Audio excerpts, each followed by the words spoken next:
A peculiar looking gun. The OTs-14 Groza-1 is an effort to procure a compact bullpup carbine that incorporates all the best features of a CQB weapon. The Groza is built from an AKS-74U receiver and converted to a bullpup configuration. An M16 style handle features adjustable rear diopter sight and front post, as well as a quick detach rail for optics. An interchangeable trigger group that facilitates the addition of an underbarrel grenade launcher that is mounted on an extended barrel similar to the one in game with the straight grip. The short barrel also facilitates the addition of a suppressor, specifically on the 9x39mm Groza 4. This feature will be extended upon on my upcoming Groza 4 review. This system has been well received by both the MVD and MO and has already been adopted by certain Spetsnaz units for its compactness and the familiarity of the AK operating system of which this gun was built. In essence, the Groza is a bullpup multi-caliber shushka, which is slander for AKS-74U. The Groza-1 is the original version of the gun chambered for the powerful 7.62x39mm M43 cartridge, and as such it accepts all AKM and AK-47 magazines, including the Bakelite and steel ones.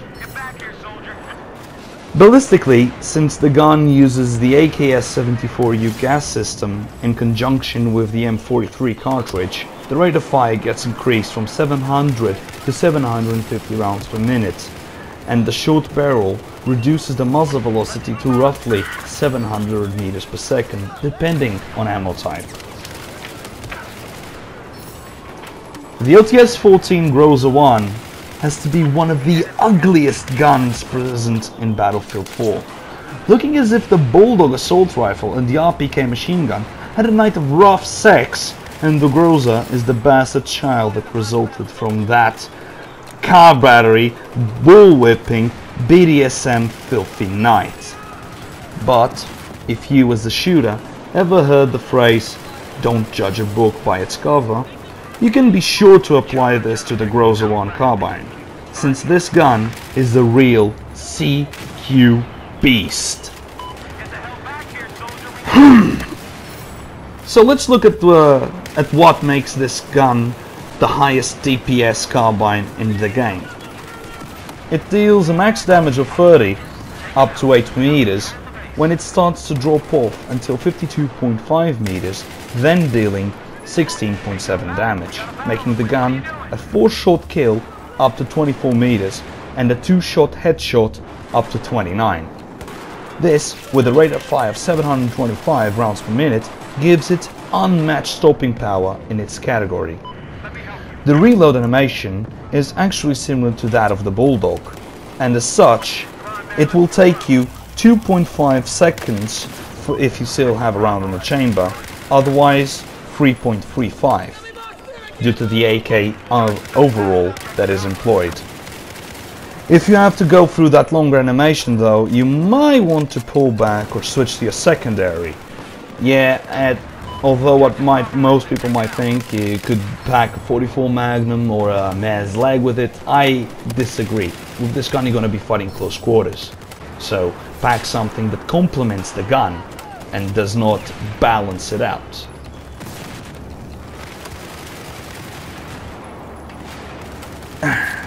Another important thing to mention is that the moving penalty for this gun is only of 0.635. This is due to the gun being a bullpup and also having a straight grip as standard.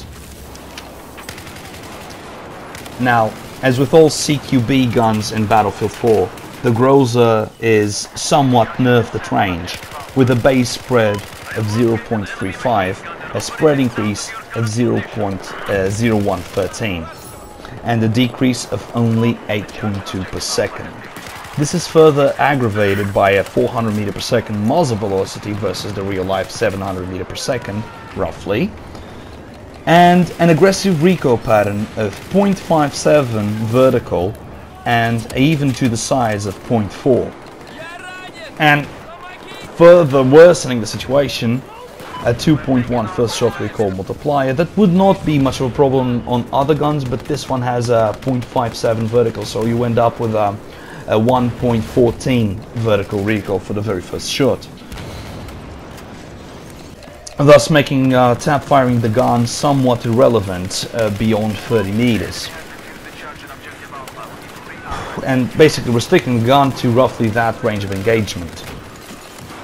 Yet, if you are an aggressive player that favors guerrilla tactics, these shortcomings are less of an issue, or even completely irrelevant, compared to the benefits of a highly mobile, hard-hitting carbine with an average rate of fire.